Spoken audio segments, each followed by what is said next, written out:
Welcome to Behavioral Grooves, the podcast that explores human behavior through a behavioral science lens. I'm Kurt. And I'm Tim. We like to explore why we do what we do with researchers, authors, and practitioners in a conversational setting in order to bring those insights to you. Our hope is that we can develop a community of people who can benefit from our conversations and learn how to better apply behavioral science in their life and work. Yeah, so we have big news, Kurt. Well, yes, we do. Yeah, so after an extensive search, we have hired someone to help us out. Woohoo! This is going to be awesome. Oh, it's going to be so great to have some help, particularly for you, since you do most of the work. All right, so Tim, should we introduce her? Well, we had a conversation with her last night, so maybe we should just let her introduce herself. Let's roll the tape. Hello, I'm Mary Califf. Welcome, Mary. And if you can't tell from her accent, Mary is originally from Spain. What? Whoa. Not even close, Kurt. Oh, my God. No? Not even remotely close. No. Whoops. Actually, I'm originally from Northern Ireland, but I live in England now with my husband, and we've got 3 little kids. Oh, that's Okay, fantastic. And by the way, you nabbed your husband from Minnesota, right? So you have an extra connection, right? Yeah. We lived in Minnesota for 5 years. My husband's American, so we've already got a connection to you guys. Cool. Fantastic. Well, I may not be very good at detecting the right dialect, but I have been pretty good about being able to spot really good people. And we are super happy to have you joining us, Mary. Mary brings a wealth of background in marketing and business, along with a great heap of curiosity, which is an invaluable asset for working with us. Wouldn't you say, Tim? Oh, I would definitely say that. She also is a big lover of podcasts, which is important. But I got to say, curiosity and a lot of patience, that's going to be needed when working with us over the next 6 months. Patience is probably key in that. I would agree with you there. All right, Mary, is there anything else that you want to say? Oh, I'm just so excited to get started with you guys. I feel really privileged that you guys have chosen me to work with you. So I just can't wait for the next 6 months. That's great, Mary. Thank you. And we are super excited to have you with us. And I'm sure we're going to hear more from you over the next 6 months. All right, that's cool. That's very cool. But now let's get on with the show. So this week we had the pleasure of talking with Melanie Green. Dr. Green is a professor at Ohio State University and examines the power of narrative to change beliefs, including the effect of fictional stories on real-world attitudes. Her theory of transportation into a narrative world focuses on immersion into a story as a mechanism of narrative influence. It was an in-depth conversation that explored concepts around how stories move us, the power of narrative to affect both cognitive and emotional feelings, and how restorative narratives can be used to help heal communities after disasters.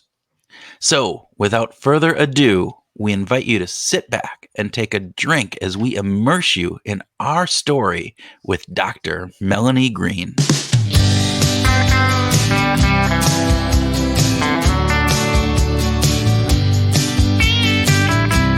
Melanie Green, welcome to Behavioral Grooves. It's great to be here. Thank you for having me. No worries. We are excited to have you. We're looking forward to the conversation, but let's begin with the speed round. Tim, you want to start? Sure. Okay, here's a tough one. Coffee or tea? Oh, well, that's actually an easy one. It's tea for sure. I even have my cup of tea right here as we're speaking. So, yep. Yay, another tea person. Excellent. All right. Yeah. Absolutely. So I will drink either. Tim is purely a tea person. So yeah, I'm with you, Melanie. Uh-huh. Tea only. Oh, kindred spirit. That's wonderful. I love the smell of coffee. I'm exactly the same way. I I love the smell of it, but the taste, no, thank you. It's just too hard to make for me. Otherwise, I'd have both. But all right. There you go. Would you prefer to have dinner with your favorite musician, or favorite sports star, or your favorite researcher? Oh, interesting.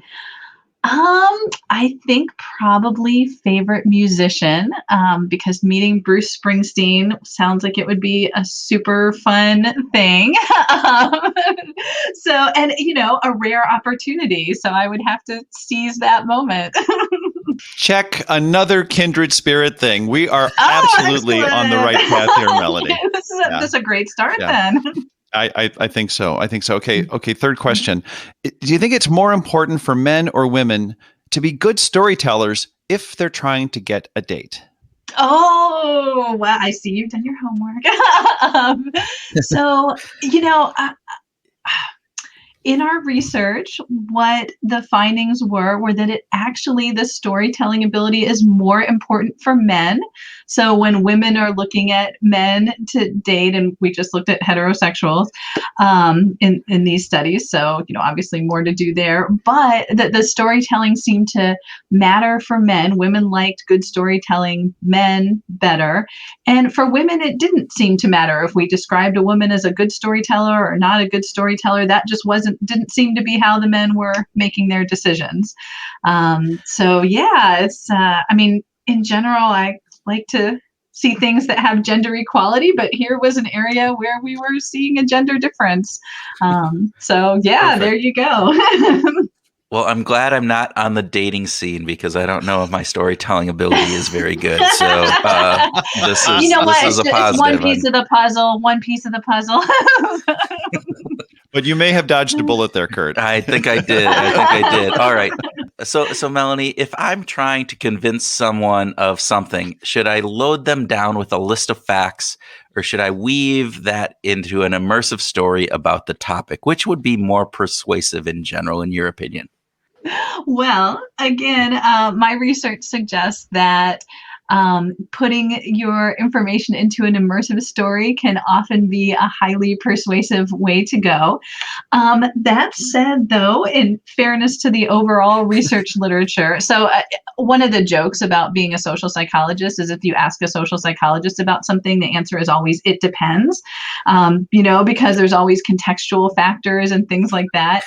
And so the real answer is that it depends. If you look at the research, you're going to see some situations where just give people those basic facts. That's all they need to know. Boom, you're good to go.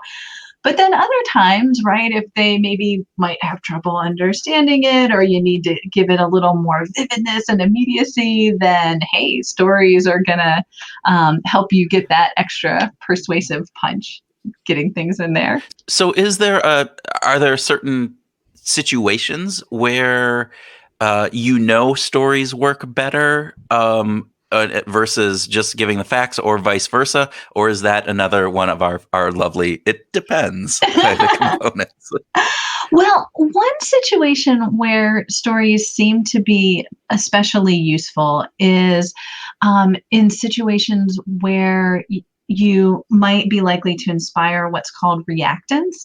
And reactance is a psychological state that emerges when people feel like their freedom's being threatened. So basically, we don't like people telling us what to do, right? We don't like people telling us we don't have a choice. We have to believe things. Like, our instinct for that is we just want to push back and say, yes, I do have a choice. I can make up my own mind. Stop pushing me. And so stories, one of the nice things they can do is kind of get around that, because it's not, okay, here's me waving my finger in your face and telling you have to do something. I'm just telling you a story about someone else and what happened to them, and their situation's kind of relevant to the decision or the situation that you're facing. And so maybe when you see what happened to this character, it might help you think about, oh, okay, well, what if I were in that situation, and what would I want to do? So I would say that's one area where stories are particularly useful. And I think a second area where stories are particularly useful is in kind of creating empathy and connection with people, right? So one of the things that stories can be really good at is giving us a window into the experiences or the worlds of people who are really different from ourselves, right? So maybe I've never been a refugee, but I can read a story about a refugee and kind of understand some of the struggles or experiences that they're going through. And so kind of empathy can be another way where stories can be, like, that's an area where stories can be especially effective. We talked to Victoria Schaefer, who is at the University of Missouri, and she has a joint appointment between both the psychology school and the med school. And she's been doing some work with end of life kinds of decision making. And so one of the things that she talked about was how challenging it is to really just present facts to, let's say, her 90-year-old dad who is dying from cancer, and what would it be like for him to go through chemo.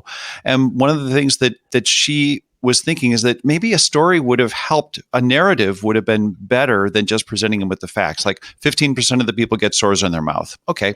I'm going to have a optimism bias. I'm going to think, well, that's not going to happen to me.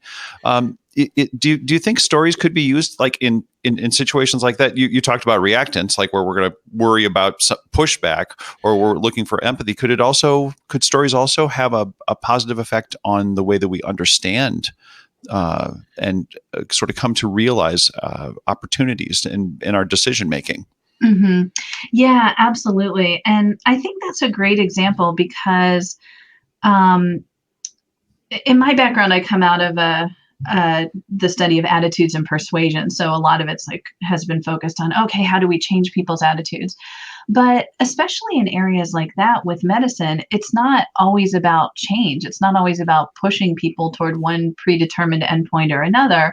Sometimes it's about just giving people more or a different type of information, giving them what they feel like they need to kind of make that good decision. And sometimes it really is what is this going to feel like? How can I mentally simulate what it would be like to go through this experience myself? And so absolutely, I think that area of the medical field, and you see that online, right? I mean, there's a lot of online communities of people who are dealing with particular medical conditions and telling their stories and offering social support to other people who are going through the same thing. And so, yeah, absolutely. I think that can be a really important source of information that you're not necessarily going to get from your doctor. And I think it's a good case too, where it's not necessarily an either or. So, right, it's good to have, all right, what are the percentages or the odds of getting the side effect? And then it's good to have, okay, what are these other actual people who have gone through this? What have they experienced? So, yeah, I think that's a wonderful example. Yeah, and in Victoria's case, it was really interesting because she talked about this aspect that was, one of the side effects was a dry mouth. And you're going, oh, dry mouth, no big deal. But she said, no, the dry mouth is actually like you can't eat. You don't have any saliva in your mouth. And it's a horrible, horrible thing. She said, but just the dry mouth component of that didn't really convey that. But then she was also really worried, and this is an interesting part that she was talking about is, but then if you tell a narrative story about that dry mouth, then it becomes overly vivid for people, and it's a relatively small percentage. So it's like this: how do you give the effective information, but still be able to not have people so focused in on those negative effects that they forego a potential treatment because the side effects could be bad, and yet still being able to give them the proper information. In your research, I don't, obviously you probably haven't studied that in particular, but what are some of those challenges of using stories in the kind of the work that you do? And when do you kind of have to pull back from a story in others? Is there any kind of information that you have on that in particular? Yeah, that's a wonderful question and a really important point, because I think that is one of the tricky things with stories, because since they are vivid and they can be impactful, if you do have a story that's not representative, the danger of it kind of having an undue influence on people's thinking and decision making is, I think, a real one, especially with something consequential like these medical decisions. And in fact, in one of our studies, we were looking at using stories as information in making treatment decisions. And this was, with non-medical. This wasn't with doctors. So this was just kind of like more, purely initial research kind of thing. I don't want to overstate it. But one of the things that we found was that we gave people relevant information. So here's a story of a patient, and they're similar to your target patient on things that should matter. So like their general state of health or this kind of thing. But then in other cases, the story was similar, but on these irrelevant factors. So like, this patient likes the same kind of music as this other patient, or they have the same hair color, although, arguably that you can make some kind of case where that could be relevant.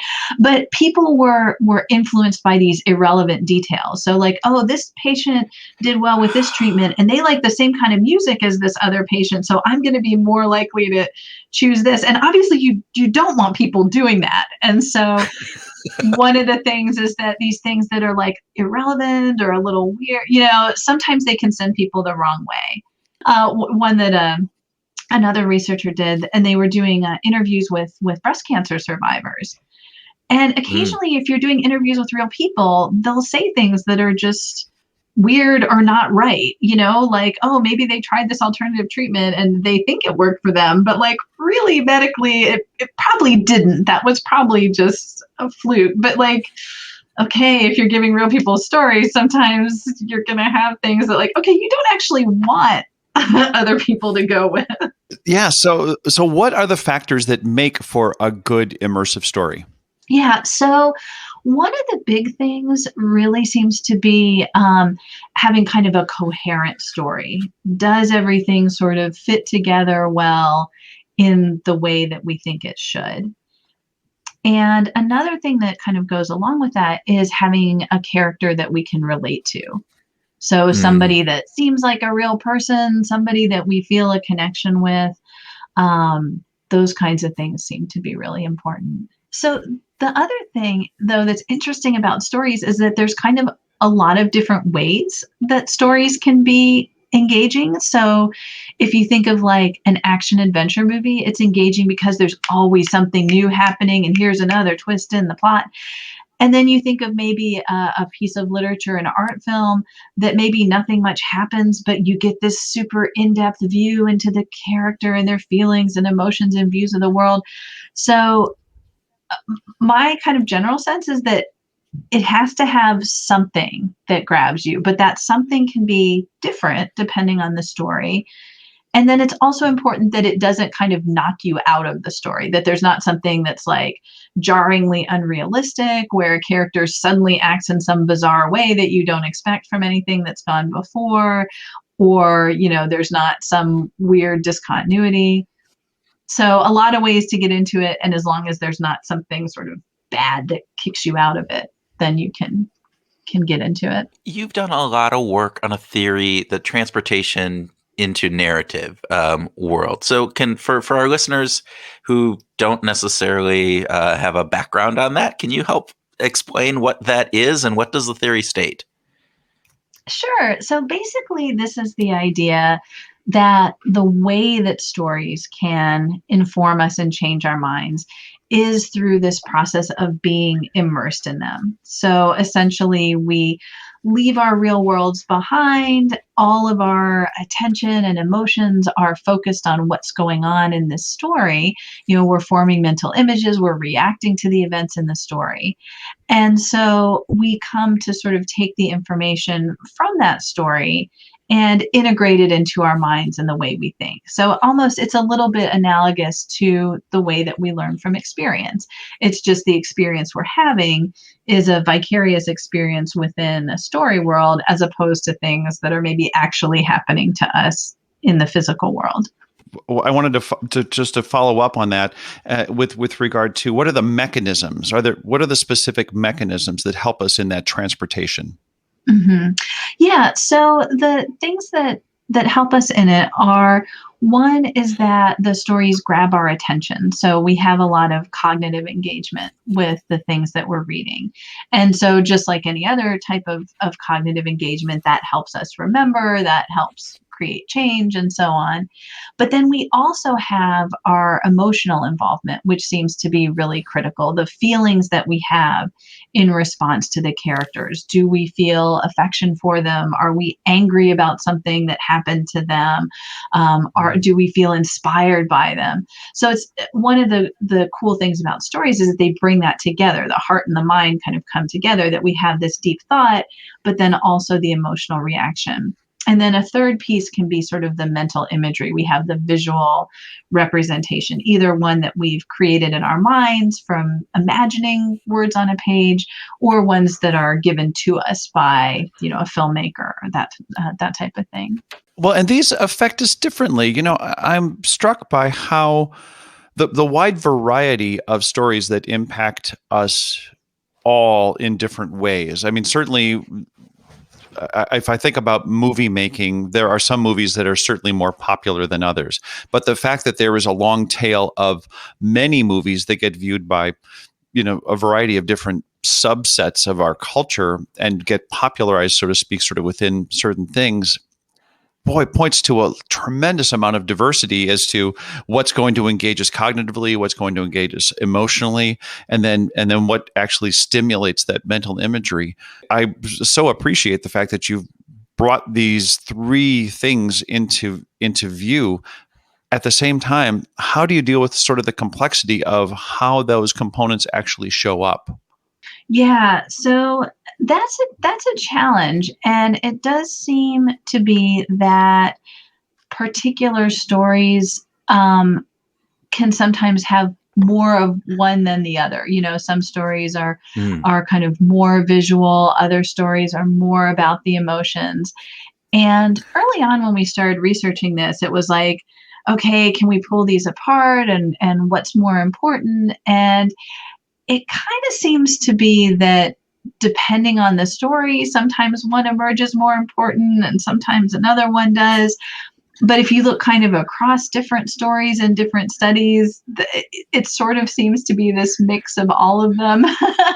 But yeah, it's like to get in a little deeper of it seems to be a little more specific to like, okay, what topic are you dealing with, or what type of story are you using, and those sorts of things. So again, back to that, it depends answer. It comes back.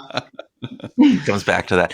So I'm going to have a dual part question here, because I want to build off of what you were just talking about, but then I want to go back to something else here. So the first part of this is you just talked about this intermix between visual and written and different things. Have you done research that shows like the effectiveness of a story if it is just in a written format, or if it's in a spoken format like we're doing here, or if it's in a video or live, where you have visual and spoken together? Is there any difference in what you're doing, or have you looked at that in particular?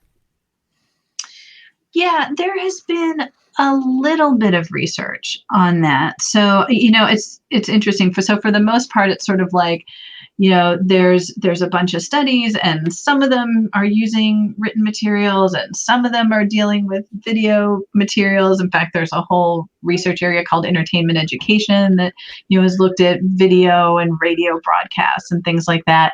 And then there's a much, much smaller group of studies that tries to directly compare them.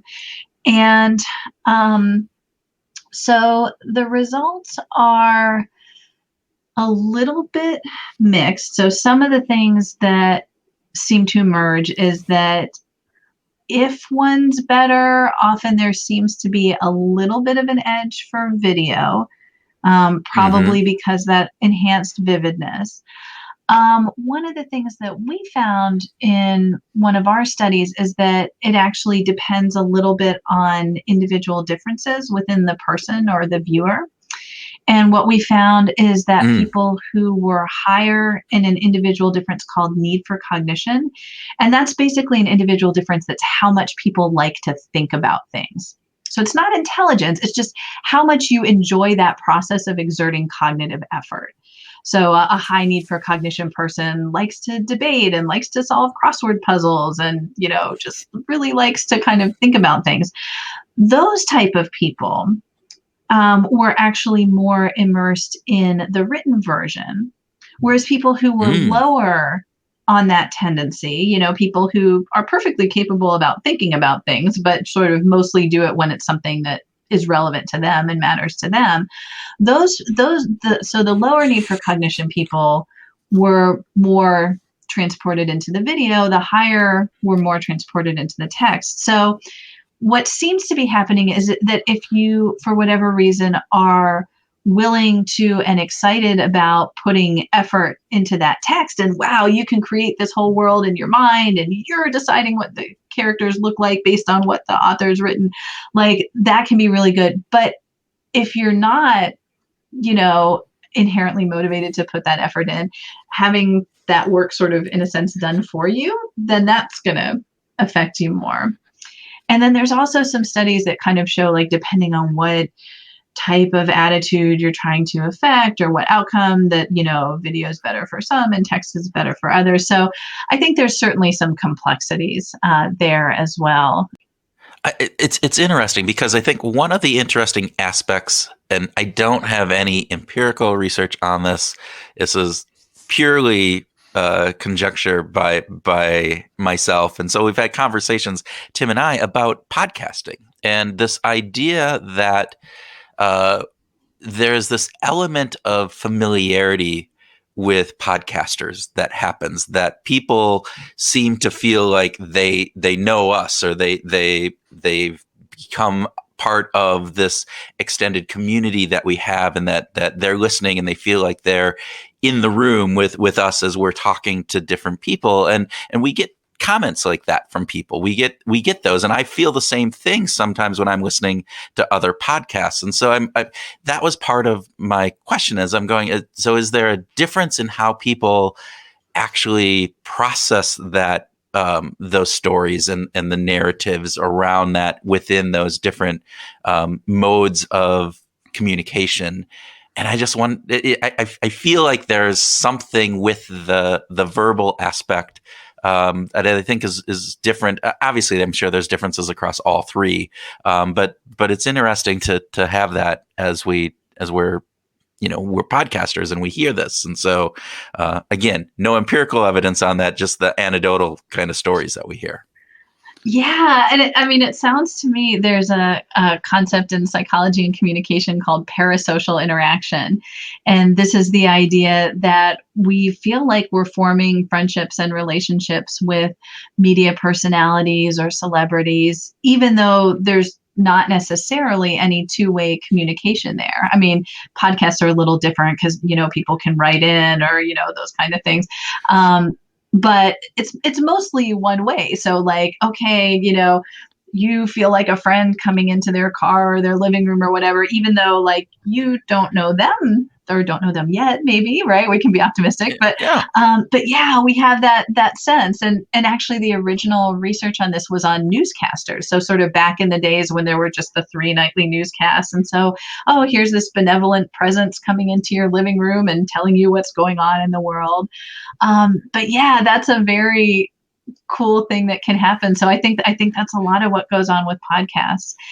And I do think there is something about, voices and that kind of connection. And this is beyond my own research expertise. I suspect there are experts out there on that, but some of it, and I think you both have this, but some people have just wonderful radio voices, right? Just like, friendly and inviting, and, you just want to keep listening. So I think there are a couple different elements there too. Absolutely.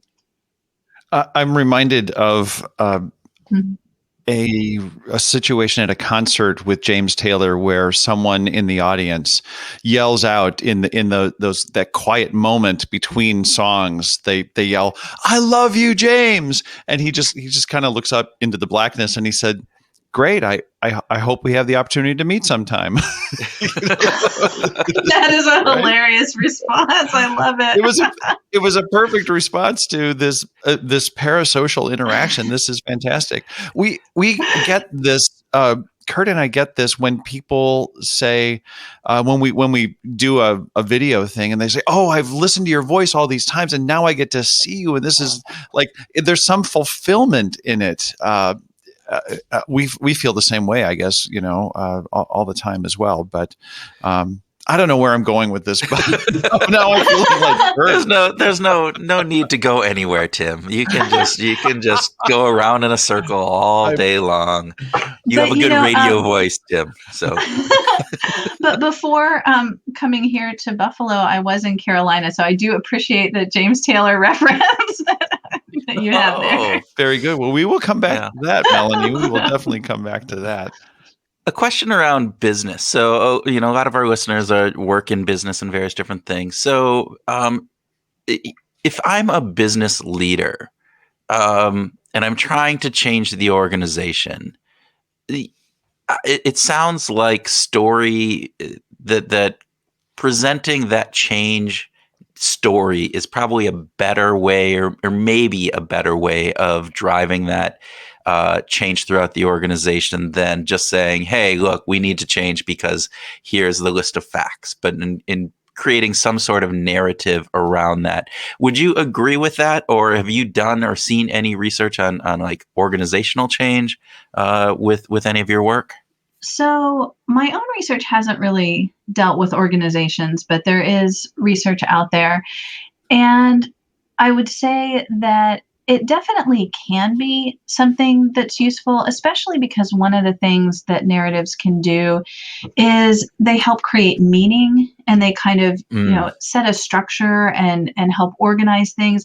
And so a story can be a really nice kind of way of summarizing and illustrating the guiding principles maybe that people want the organization to follow. So like one of the examples that's sometimes given is, I don't know, about like the founding and saving of FedEx or things like that. Like, oh, this is an organization that's willing to take risks, or this is an organization that, goes above and beyond for their customers, or like whatever that those origin stories are, or like change stories. That kind of, one of the reasons they're powerful is that it encapsulates something that's like important to the mission of the company that they want to convey.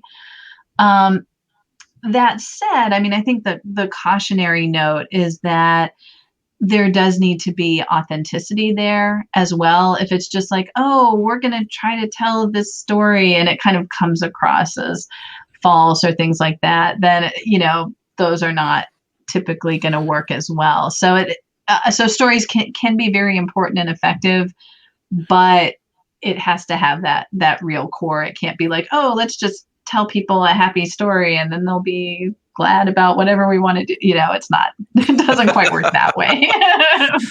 Yeah. Yeah. So that element of authenticity, and I know some of your work has talked about, creating a sense of warmth and confidence in the messenger and various different pieces. And so making sure that is there. I think that's really key. Thank you for that. Is there any research that you're doing now that is kind of fun or new that you would like to, maybe hasn't been published yet, or anything that you want to talk about? This is your opportunity to share. Yeah. So one of the areas that my lab's been looking at recently is stories for social good. So basically, how can stories be used to encourage others to help other people, or donate, volunteer, things like that. And there's a couple of fun directions that we've been going with that.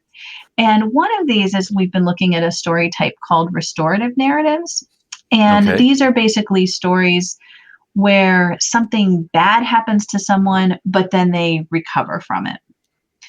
And this, in a way, comes out of journalism, because if you look at our typical journalism and news, what do we see? We always see the bad news. Okay, there's been a natural disaster, there's been a shooting, there's been whatever. And then the news organizations often just like move on to the next bad thing. And it doesn't follow like what happens to the people after that. How do we rebuild after the flood? How does our community recover after these struggles?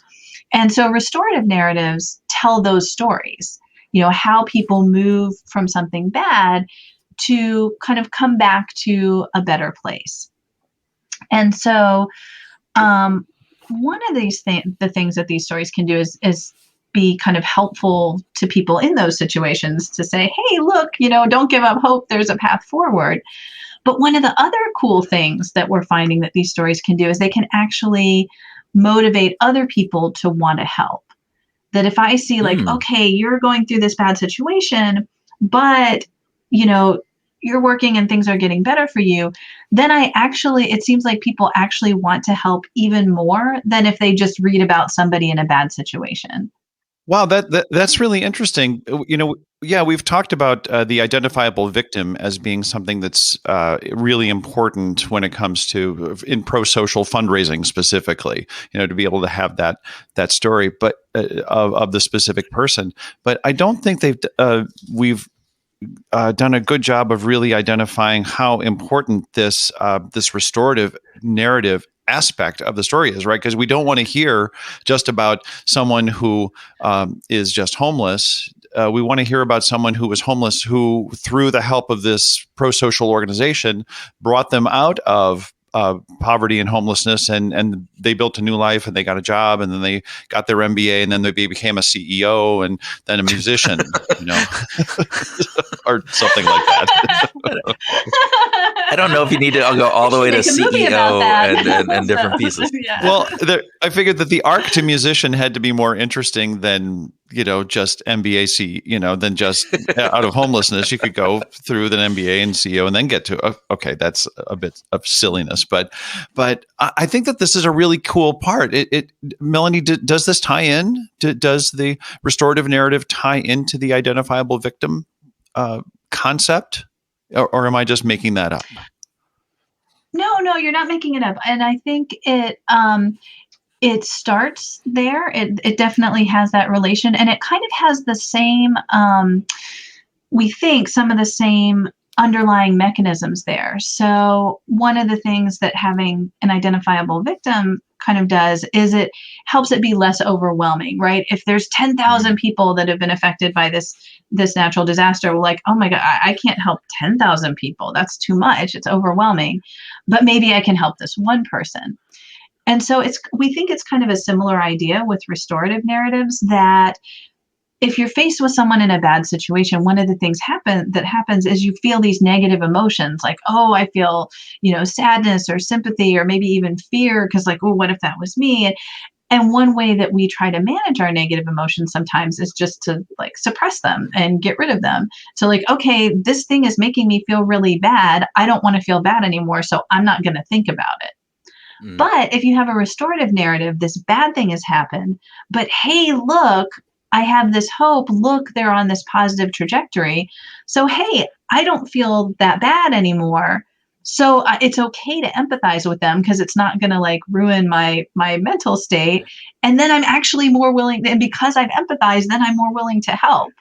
So it's that same kind of thing. It takes away, like it helps you not be overwhelmed by like, oh, there's so much badness and trouble in the world. It like gives you that hope, and that hope motivates you to help even more, we think is what's happening there. It reminds me of two things it brings to mind. One is the peak end rule, right? Where you're talking about, all right, you have this piece, and then now we're ending on this good note, right? So it's a wonderful way of thinking about that and moving forward. But the other is this, just like Teresa Amable and her work on progress, right? And this idea that just even a little bit of progress is motivational for people. And so if you're just showing them the negative, there's no progress towards a positive end goal. And what you're showing in the restorative narratives is that, hey, there is progress. And so you're moving towards a better place, which the progress in and of itself could be part of that motivational factor that comes into play. So this might be a little bit random, Melanie, but conspiracy theories are rather complex stories. What is have you done any research, or do you have any thoughts about how those stories impact us and why they're so easy and so complex at the same time for so many people to congregate around? Yeah, so I have not done research on this myself, but one of my friends, Joanne Miller, has been doing a lot of work on this. But yeah, I think they they meet some of the same needs that stories do in a way, because one of the things that conspiracy theories do is they try to create meaning, and humans really want things to have meaning. They really want things to make sense, and they want things to fit in. And so, and we're living in a world right now where a lot of things kind of feel like they don't make sense, right? There's this crazy pandemic and we all have to stay in our houses, and having something, even if it's, I mean, to those who are not in the conspiracy theory, sort of like weird and nonsensical, and, you know, they're putting together all these things that really shouldn't make sense. But this idea that it has this unifying theme of, oh, okay, there are these shadowy forces and they're controlling everything. It gives people that meaning structure. And so I think a lot of the things that make stories compelling also make these conspiracy theories compelling. And I think they also, you know, some of these things today like have this sort of cult-like aspect to them, where it's not, there's a story, but then also layered onto that is there's a community. And at a time when people are, you know, more isolated, more lonely, okay, here's this community and we all believe in this greater cause. I mean, that's very psychologically compelling to people. It really is kind of hitting at all of our needs and vulnerabilities in this sort of frightening way, because it's like meeting all our needs, but in this terrible, you know, in this terrible way, right, instead of a healthy way. So yeah. I like that explanation, because I always sit there and go, well, if you just, as Tim said, you know, sometimes they're so complex and there's so many different factors, like you have to get these people on board and these people on board and all of these different things. And you go, look, if you just look at Occam's razor and just go, what's the simplest explanation here? This is blown out of the water right away. You'd have to get, you know, just the you know, faking of the moon shot or various different things like that, just to go back on some of those. And you actually think about it, and the number of people that would have to be involved and to be able to keep that quiet, and all of the other factors that go in. I mean, just the mere, you know, breadth of people involved and complexity would kind of disown it. But what you're saying is that's not the part. It's not necessarily the part that is this of rational piece. It's this element of giving a meaning to something that I'm feeling is missing. And so then it becomes a motivated reasoning aspect, and you're feeling like, all right, this helps me comprehend the world and feel better about the world, even if it's a negative, you know, these nefarious people are doing this to us. I at least understand the world better, and therefore I fit in better. Yeah, no, I agree completely. I think that's exactly it. But the other piece of it is that it has, you know, this complexity and things like that. I mean, think about something like, you know, the Game of Thrones, which I actually have not personally watched, but like, it's complicated, it's suspenseful, what's going to happen next? So you kind of have this suspense of like, oh, what's going to be the next piece of the story? And then you maybe have this importance, like, I know the real story and other people don't. So it's like in a way, a beautiful tying together of all of these things that like activate our reward centers. You know, we like to be important and know things. We like to have suspense and then have things revealed to us. So it's like, it's just pinging all of these, you know, things that our mind is set up to like and be rewarded by. So, yeah, I think you nailed it. That's right there. I think that's great. So, okay, let's get back to James Taylor. Yeah. All right, back to James Taylor. So what's on your playlist these days, Melanie? Do you have a COVID playlist even? I should. You know, it's funny. I have children, and they're obsessed with the musical Hamilton. And so our playlist has mostly been Hamilton over and over, which fortunately I like it too. Yes. How old are your kids?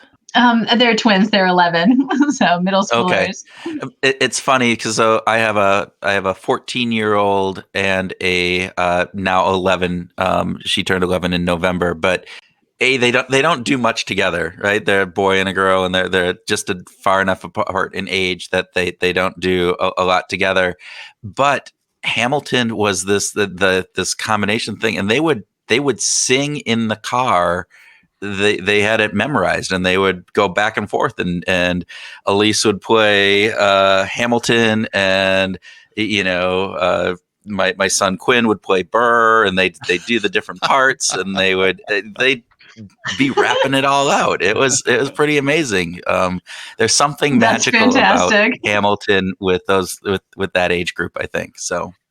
But so you're listening to a lot of Hamilton, but what's your home? What's your musical home like? You did bring up James Taylor, so I am leading the witness here, just for the sake of full disclosure. But what's the music that you love to listen to when just for comfort's sake? Yeah, well, so I grew up with kind of folk music and things like that. So, yeah, so I like James Taylor, and recently kind of going like Blast from the Past, the Traveling Wilburys I've been listening to, because I grew up in Florida, in Gainesville, which loves to claim Tom Petty as their homegrown rock and roll. Whenever they would play a Tom Petty song on the radio, and here comes some homegrown rock and roll. So yeah, kind of going back to the Blast from the Past kind of thing, comfort music for these socially distanced times. Yeah, Gainesville is home to Don Felder from the Eagles, and Stephen Stills spent a fair amount of time there when he was in high school. So there's a lot of rock and roll that came out of Gainesville, Florida. That's a pretty interesting, little community right there. Yeah, I did not know that. Yeah. Okay. So enough for musical trivia. We're curious, Melanie. Do you listen to music while you work?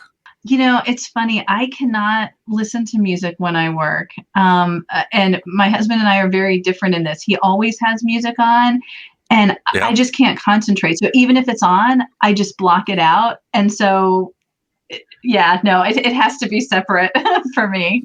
We've been asking a number of actually pretty much everybody on the show that, and we're working with Melanie Brooks to do just some anecdotal research that she's working on that. But yeah, it's interesting. People fall into basically two main camps, and there's kind of a third that's in between. But lots of people, Tim is one of those, can't listen to it. I can listen to it fine. And then there's this in between of, I can listen as long as it doesn't have words, or if it is, some more background noise kind of elements that are not necessarily where I'm listening to the music, but it's more of a drowning out or just adding a level of energy into the room. So it's interesting. We'll have to. I'm looking forward to finding out more once Melanie gets done with that work. That's intriguing. I'll look forward to hearing more about that. Yeah. Yeah, it is definitely. But we are so grateful for your time, Melanie. This has been so much fun. Thank you very much for joining us today. Oh, this has been such a pleasure. Thank you so much. I appreciate it.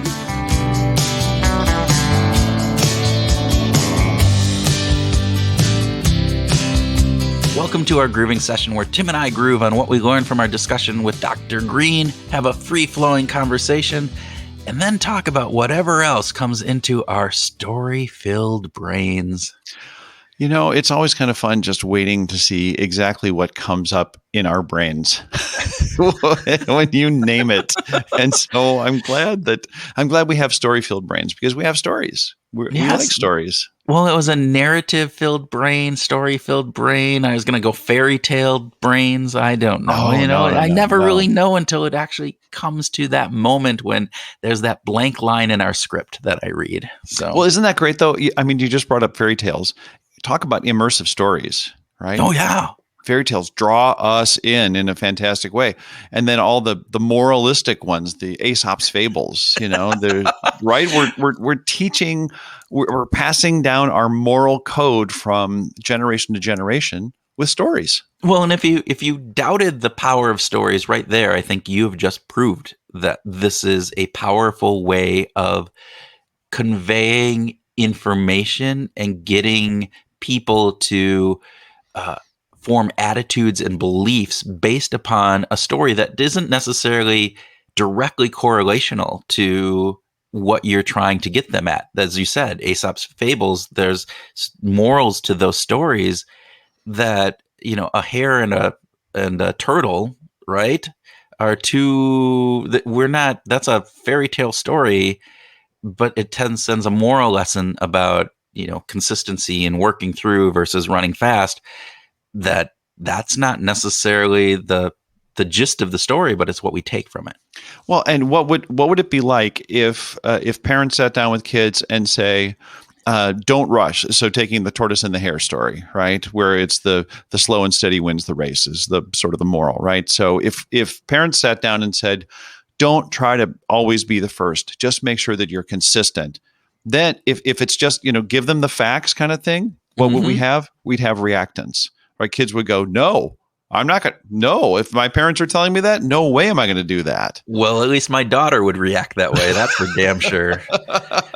So, but you're right. And this idea that how long is that going to stick with somebody in their memory as this learning point?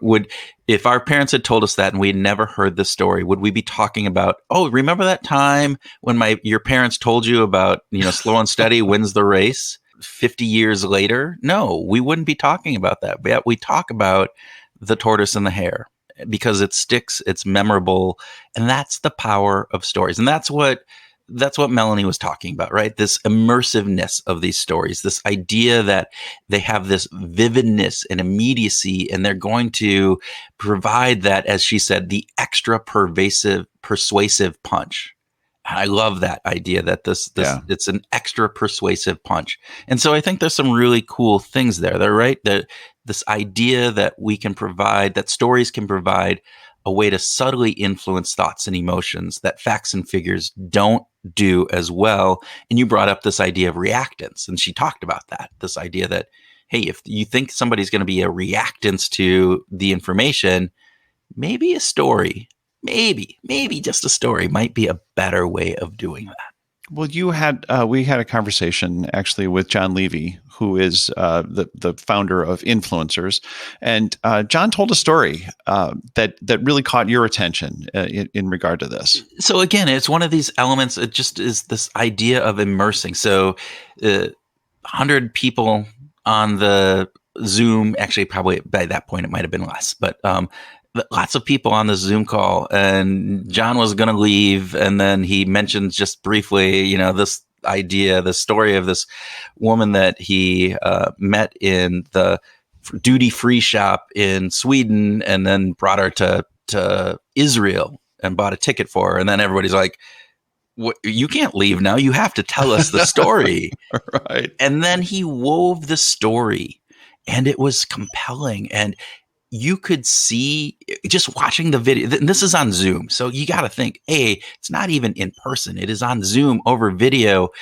And you could tell the people were leaning in. We were wanting to know what happened next. And it was just this wonderful. John tells stories absolutely beautifully. Yeah. And the fact of a good storyteller and how you draw people in. And to this, John, the story was both this wonderful tale, this narrative of this inviting out of just, meeting somebody as you're buying something in the duty-free shop, saying, she's going, oh, you're going to Israel. And he says, yes, we are. Do you want to come?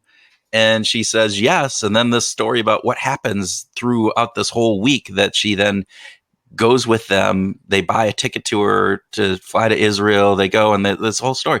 But there's this wonderful, like, what's happening next. But there's also a moral to some of these things that John tweaks out. This idea of adventure and how we never say yes to adventure, and all of these different pieces that he wove in with some other aspects of the story. Again, that if you would have just said, here are these things about adventure and about how you do it, it wouldn't have made the same impression. And so those types of elements are really powerful. And that's what Melanie is talking about, I believe. We have great examples of stories conveying more than just morals like Aesop's fables, but codes of how we behave, right? The Quran, the Bible, the Bhagavad Gita, these are documents, long stories that are more than just this is what you should and shouldn't do. It's how you should do it as well. There's a certain prescriptive aspect, and they're immersive. These are incredibly immersive stories, and I love how the researcher Pamela Rutledge actually said that stories are how we think. I mean, just like that alone is so capsulating. But she went on to say that they are how we make meaning of life. Stories are so important to us that we cannot separate our life experience from stories. And I think that's the opportunity, is for us to think about that. Well, and even going beyond like these fables and the our religious texts that are story based. There's an example. So you and I both worked at BI Worldwide, and I don't know if you heard this story, but when I first joined, BI had been started by a man by the name of Guy Schenecker, and there was a story that went around, and I don't know its validity or its truthfulness, but it was this idea that, hey, I started in 1992 there. And back in the early 80s, there was a pretty big recession for those of us who are old enough to remember in the early 80s. And it was the first time that Guy had to lay some people off.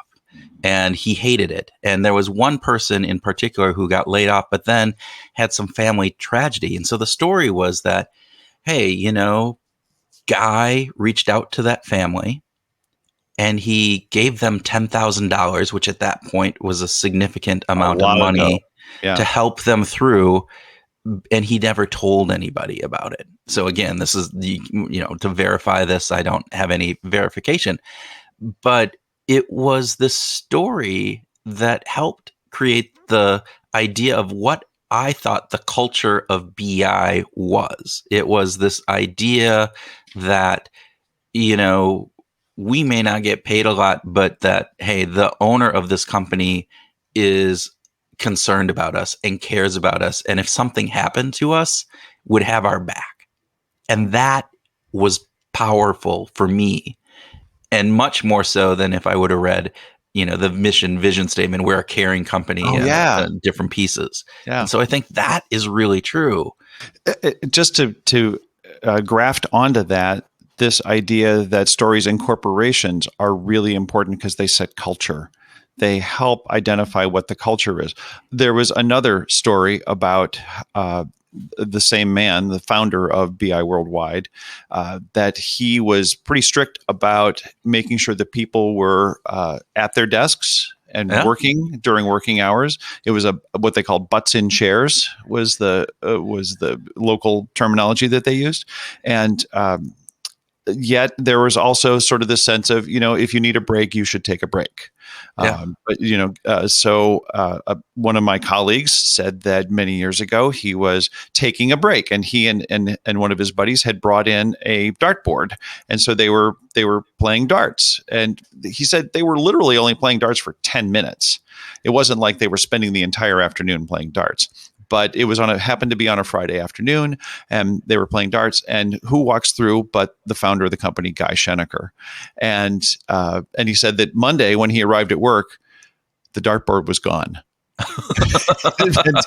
So there was a clear message that you can take a break, but you really can't have fun doing it. And so that that story, then the story that comes from that experience, that circulates through the whole culture and lets people know, okay, so we shouldn't have dartboards. That's a good idea. That's good to know. We don't want to get on the boss's bad side. But it expands beyond that. It goes beyond just the specific around the dartboard because we infer meaning from that. Right, so we infer that it's not just dartboards, it's any kind of fun. It's that message that goes through there. I do remember the butts and chairs, and I do remember the stories of like people warning you on Friday, Guy will walk around the company at 4:25 because work ended at 4:30, and if you weren't there, he noticed. And so again, those are the stories that permeate. So again, that was ages ago, and the culture of BI is vastly different. But the stories persist. The stories persist. Okay, what else did you want to groove on, Kurt? So we're already talking about it. There's this element of narrative transportation that Dr. Green talks about. This idea that we're transported into a story, and that helps us learn almost like we were experiencing it ourselves. And so we talked about this, right? So I didn't have to be there at the person playing darts, but I hear the story and I have learned that lesson almost like I was there, right? Right. So there are those types of experiences that we can learn from, that which is much more powerful than a bullet list of here are the rules of how we interact and operate at this organization. Way And more. I think that's powerful. You know, It absolutely is. and there's a thing on this, and this is a tangent, and I have no idea if it makes any sense at all. But what it got me thinking about is mirror neurons. And mirror neurons are those neurons in our brain that fire when we do a behavior, right? So our parts of our brain light up when I'm reaching for a cup, or if I'm walking, or if I'm talking, right? Certain areas of our brain, certain specific neurons light up because those are in control of that.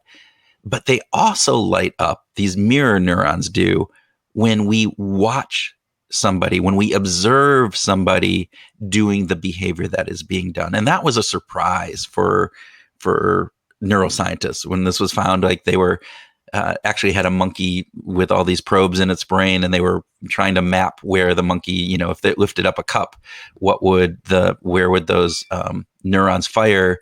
And they just found by accident, because one of the research assistants came in and picked up a cup, and the monkey was still wired up to these, and all of a sudden they fired when the researcher picked up the cup, and that was unexpected. And subsequent to this, there's been a lot of research on this. And part of this is this idea that, hey, these mirror neurons are part of the way that we learn, part of the way that we get information and have it be part of this experience, like almost like an experience that we build upon. And so my thought went, are stories like, you know, are they activating these mirror neurons? And for the most part, it's a relatively new field that they're looking at, and they've studied mostly visual aspects. So again, picking up that cup or not picking up that cup. And so you think of story, well, that works for movies, it works for video, but it doesn't necessarily work for just a plain story or a text or an email that goes out that says words and conveys things. But there have also been some studies that say, hey, maybe mirror neurons work in the getting language and in making our language become part of how we learn it. And if so, then that's words. And there's some people who are thinking that stories actually can transport us in our mind's eye into those locations. So again, then do mirror neurons work there? Now, again, with my aphantasia, I don't know that, but you know, that's how it goes. Well, when we see the researchers have gone on to show that when we see a mother being loving toward a child, we feel that same love for the child. When and this could be replicated in business environments, that managers and leaders could publicly recognize people in a way that makes that person who is being recognized feel really good, and then it actually draws on the mirror neuron kind of collective feeling within the organization, like, wow, when people do good things, they get recognized, and that feels good. We want that. We sort of root for them, but at the same time, we feel better. Well, you're talking about actually demonstrating the behavior, and I think that is true from a mirror neuron piece.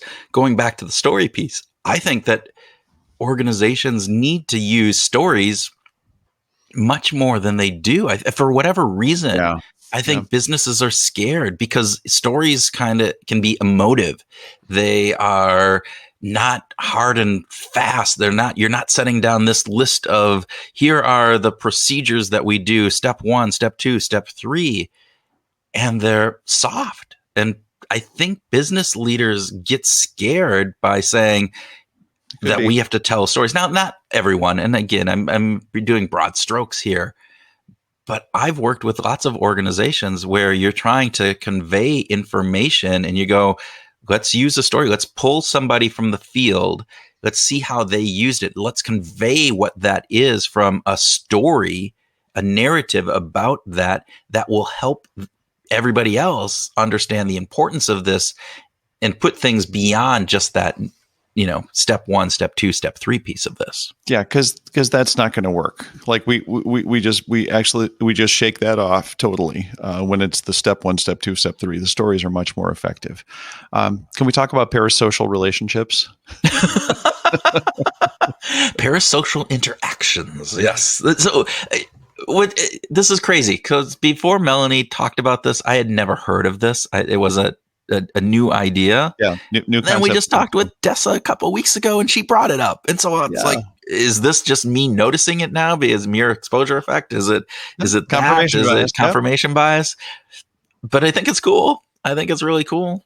It is. And it's the idea that we're forming relationships and friendships with like media personalities or celebrities.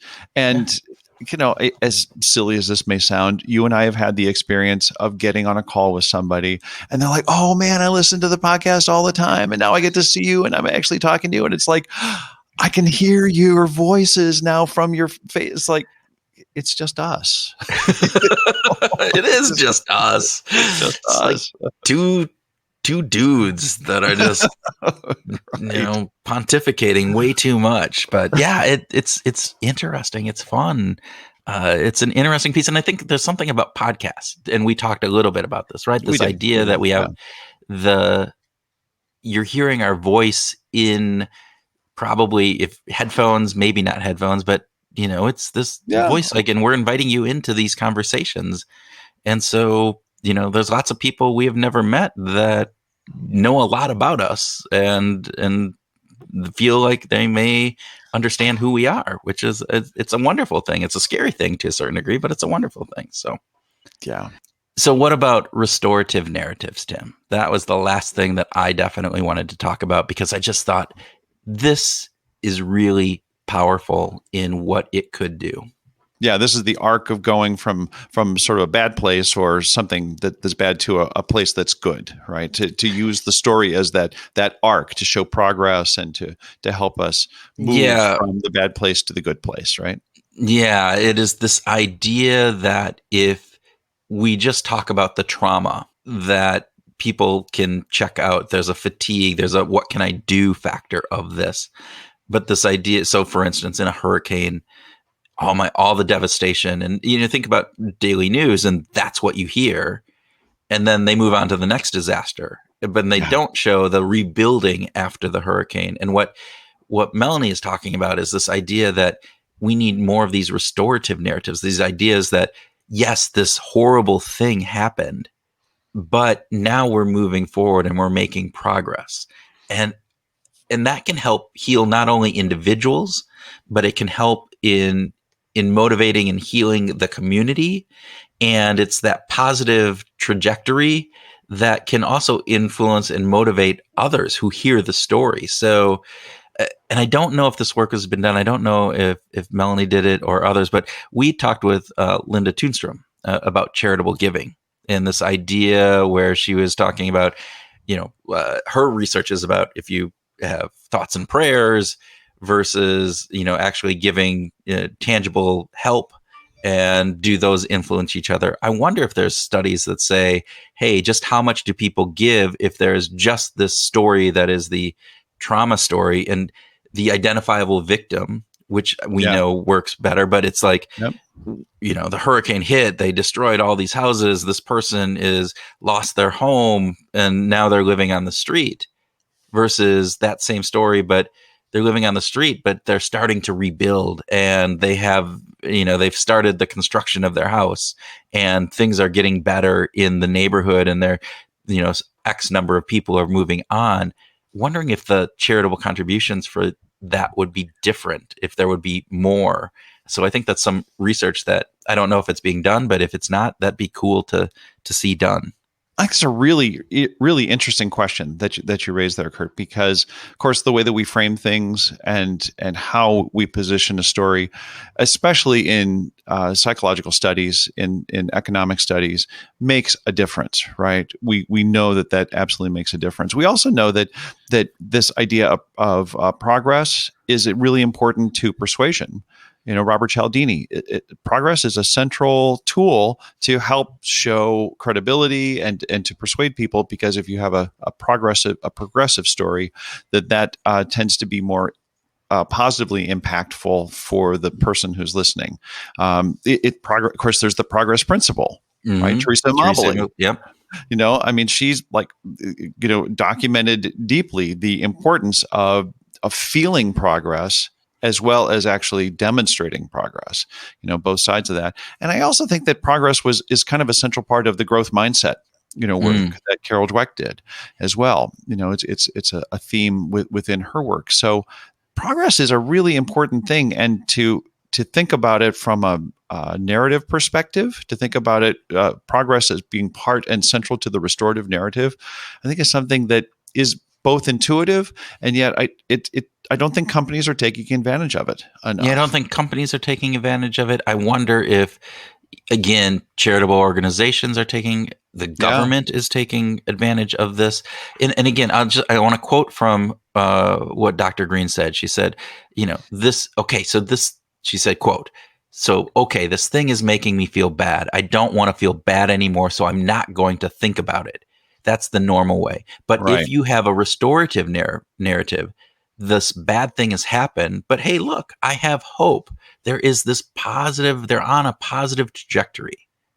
That in and of itself, the reframing of how that story gets told with a positive end allows people then not to have that feeling of fatigue or feeling bad. And so they don't just discount it and don't want to think about it, because now there's hope. And again, we can talk about hope or optimism, but that's, with Bertrand Molly that we talked about, the difference. Yeah. And it's probably more optimism on this from his perspective, right? It's this idea that we can do something about it. More control.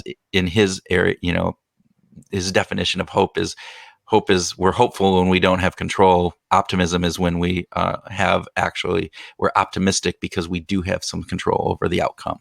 And I think that's showing optimism. And I think that's the powerful part of this. Absolutely. Well, with that, folks, we'll be turning over to listen to Kurt, because he's going to share the bonus track and groove idea with us in just a minute.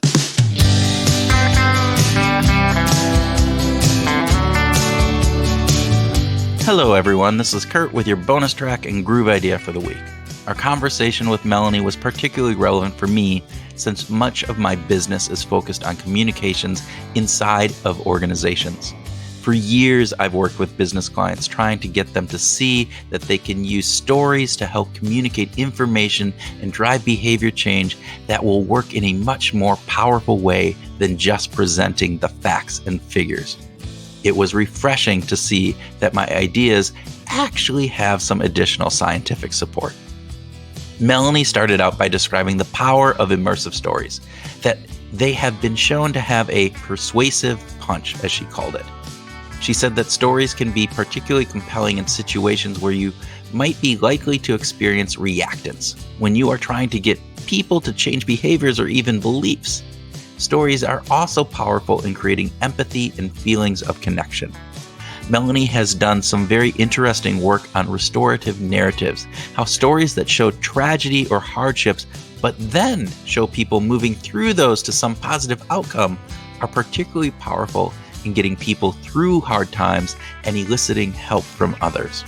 We also talked in depth about narrative transportation. The idea that some of the power of a good story is that we become immersed in the story, and that immersion process changes our minds. Stories provide both a cognitive and emotional engagement that brings us to a new place and are powerful in helping us remember and learn information. Tim and I talked about how some of this power may be because stories activate our mirror neurons, but this research isn't 100% on this. Okay. On to our groove idea for the week. We want you to use a story instead of just facts and figures at some point. Figure out a way to weave a compelling story into a situation where you wouldn't normally use it. See how it impacts people. Watch their reactions. We can all get better at storytelling, and there is no better time than the present. And Tim and I are going to hopefully integrate some more storytelling into our episodes. you'll have to let us know how we do. That ends this episode of Behavior Grooves. As always, thank you for listening. We truly, truly appreciate you spending time with us, and we hope that you've learned something. Now go out and find your groove.